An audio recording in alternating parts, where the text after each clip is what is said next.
ನೋಡಿ same cutting ಎಷ್ಟು cute ಇದಾರಲ್ಲ ಇಬ್ರು. ಒಂಚೂರು ಎದುರ್ಕೊಳ್ಳೋಣ. ಚಿಪ್ಸ್ ಬೇಕಾ? ಬಿಗ್ ಬಾಸ್ ಮನೆಗೆ ಎಲ್ಲರ ಪೇರೆಂಟ್ಸ್ಗಳು ಬಂದಾಯ್ತು. ಆದ್ರೆ ಉತ್ತರ ಕರ್ನಾಟಕದ ಹುಲಿ ಸಿಂಗರ್ ನಮ್ಮ ಮಾಳು ಅಣ್ಣನ ಫ್ಯಾಮಿಲಿ ಬಂದಿರಲಿಲ್ಲ. ಆದ್ರೆ ಇವತ್ತು ಮಾಳು ಅಣ್ಣನ ಮಕ್ಕಳು ಅಂದ್ರೆ ಅವಳಿ ಜವಳಿ ಮಕ್ಕಳು ಹಾಗೆ ಅವರ ಧರ್ಮಪತ್ನಿ ಇಬ್ರು ಕೂಡ ಮನೆಗೆ ಎಂಟ್ರಿಯನ್ನ ಕೊಟ್ಟಿದ್ದಾರೆ. ವಿಶೇಷ ಏನಂತ ಹೇಳಿದ್ರೆ ಮಾಳು ಅಣ್ಣನ ಮಕ್ಕಳು ಇಬ್ರು ಕೂಡ ಗಂಡು ಮಕ್ಕಳಾಗಿದ್ದಾರೆ. ನಿಮಗೆ ಗೊತ್ತಿರ್ಬೋದು, ಇಬ್ರು ಸೇಮ್ ಟು ಸೇಮ್ ಇದ್ದಾರೆ. ಯಾಕಂದ್ರೆ ಅವರು ಅವಳಿ ಜವಳಿ ಮಕ್ಕಳು. ಆದ್ರೆ ಮಾಳು ಅಣ್ಣ ಹೋದ ವಾರ ಒಂದು ಚಾಲೆಂಜಿಗೋಸ್ಕರ ತನ್ನ ಕಟಿಂಗ್ ಅನ್ನ ಮಾಡ್ಕೊಂಡಿದ್ರು ಗೂಗ್ಲಿ ಸ್ಟೈಲ್ ಅಲ್ಲಿ. ಸೊ ಅದೇ ಕಟ್ಟಿಂಗ್ ಅನ್ನ ಸೇಮ್ ಟು ಸೇಮ್ ಮಾಡ್ಕೊಂಡು ಬಿಗ್ ಬಾಸ್ ಮನೆಗೆ ಎಂಟ್ರಿನ ಕೊಟ್ಟಿದ್ದಾರೆ.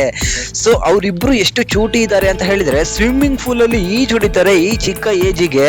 ಹಾಗೆ ಯಾವ್ದಕ್ಕೂ ಕೂಡ ಭಯ ಬೀಳ್ತೀರಾ, ಎಲ್ಲರ ಹತ್ರನೂ ಹೋಗ್ತಾರೆ. ಗಿಲ್ಲಿ ಎತ್ಕೊಂಡು ನಮ್ಮ ಹಳ್ಳಿ ಕಡೆ ಹೇಳ್ತಾರೆ ಕುರ್ಕುರೆ ಬೇಕಾ, ಚಾಕ್ಲೇಟ್ ಬೇಕಾ, ಹಾಗೆ ಹೀಗೆ ಅಂತಾರಲ್ಲ, ಆ ರೀತಿ ಹೆಣ್ಣು ಮಕ್ಳು ಎತ್ಕೋತಾರಲ್ಲ ಆ ರೀತಿ ಎತ್ಕೊಂಡು ಅಲ್ಲೂ ಕೂಡ ಕಾಮಿಡಿಗಳನ್ನ ಮಾಡ್ತಿದ್ದಾನೆ ನಮ್ಮ ಗಿಲ್ಲಿ ನಟ. ಮತ್ತೆ ವಿಶೇಷವಾಗಿ ನಿಮಗೆ ಗೊತ್ತಿರ್ಬೋದು, ಅವರಿಬ್ರು ಕೂಡ ಸಿಂಗರು. ಮಾಳುನು ಕೂಡ ಸಿಂಗರು, ಅವರ ಧರ್ಮಪತ್ನಿನೂ ಕೂಡ ಸಿಂಗರ್ ಆಗಿರೋದ್ರಿಂದ ಮನೆಯವರು ಅವರ ಬಳಿ ಸಿಂಗಿಂಗ್ ಅನ್ನ ಮಾಡಿಸ್ಕೋತಾ ಇದ್ದಾರೆ.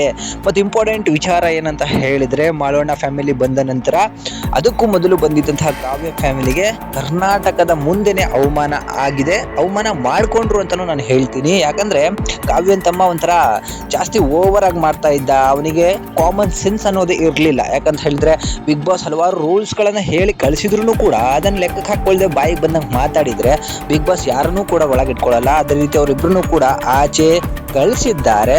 ಮತ್ತೆ ರಿಟರ್ನ್ ಬರೋ ಅವಕಾಶ ಅವರಿಬ್ಬರಿಗೂ ಇಲ್ಲ. ಮತ್ತು ಇಂಪಾರ್ಟೆಂಟ್ ಆಗಿ ಏನಂತ ಹೇಳಿದ್ರೆ ಗಿಲ್ಲಿ ಮುಂದಿನ ವಾರದ ಕ್ಯಾಪ್ಟನ್ ಆಗಿ ಆಯ್ಕೆ ಆಗಿದ್ದಾನೆ. ಸೊ ಬರ್ತಿರುವಂತಹ ಪ್ರತಿ ಫ್ಯಾಮಿಲಿನೂ ಕೂಡ ಗಿಲ್ಲಿಗೆ ವೋಟ್ ಹಾಕ್ತಿರೋ ಕಾರಣದಿಂದಾಗಿ ಗಿಲ್ಲಿ ಈಗ ಅಫಿಷಿಯಲಿ ಕ್ಯಾಪ್ಟನ್ ಆಗಿ ಆಯ್ಕೆ ಆಗ್ಬಿಟ್ಟಿದ್ದಾರೆ. ಸೊ ಮುಂದಿನ ವಾರ ಗಿಲ್ಲಿನ ನಾವು ಕ್ಯಾಪ್ಟನ್ ರೀತಿ ನೋಡ್ಬೋದು. ಮತ್ತೆ ಕ್ಯಾಪ್ಟನ್ಶಿಪ್ನ ಯಾವ ರೀತಿ ನಡೆಸ್ತಾನೆ ಅನ್ನೋದನ್ನು ಕೂಡ ನಾವು ನೋಡ್ಬೋದಾಗಿದೆ.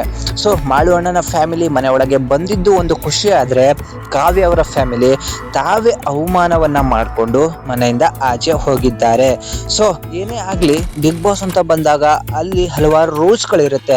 ಅವುಗಳನ್ನ ಫಾಲೋ ಮಾಡದೆ ತನ್ನ ಬಿಲ್ಡಪ್ಗೆ ಹಾಗೆ ಯಾಕಲೋ ಒಂಥರ ಅವ್ನು ಬೇರೆ ರೀತಿನೇ ಮಾಡ್ತಾ ಇದ್ದ ಅವ್ರ ತಮ್ಮ. ಅದು ಯಾಕೋ ಇಷ್ಟ ಆಗಲಿಲ್ಲ ಕರ್ನಾಟಕದ ಜನಕ್ಕೆ. ಆದರೆ ನಮ್ಮ ಅಶ್ವಿನಿ ಮೇಡಮ್ ಅವರ ತಾಯಿ ಇದ್ದಾರಲ್ಲ, ನನಗಂತೂ ಸಿಕ್ಕಾಪಟ್ಟೆ ಇಷ್ಟ ಆಗೋದ್ರು. ಪಾಪ ಕ್ಷಮೆಯನ್ನ ಕೇಳ್ತಿದ್ರು, ಇಡೀ ಕರ್ನಾಟಕಕ್ಕೆ ಕೇಳಿದ್ರು, ಮನೆ ಒಳಗಿರೋರಿಗೆ ಕೇಳಿದ್ರು, ಎಲ್ರು ಚೆನ್ನಾಗಿ ಆಟ ಆಡ್ರಿ, ಚೆನ್ನಾಗಿರ್ರಿ ಅಂತ ಹೇಳಿದ್ರು. ನನಗೆ ಇದ್ರಲ್ಲೇ ಅಶ್ವಿನಿ ಮೇಡಮ್ ಗೆದ್ರೂ ಪರವಾಗಿಲ್ಲ ಅಂತ ಹೇಳಿ ಅನ್ನಿಸ್ಬಿಡ್ತು. ಸೊ ಇದ್ರ ಬಗ್ಗೆ ನಿಮ್ಗೆಲ್ರಿಗೂ ಕೂಡ ಏನು ಅನ್ನಿಸ್ತು ಅದನ್ನ ಕಮೆಂಟ್ ಮಾಡಿ ತಿಳಿಸಿ. Thank you.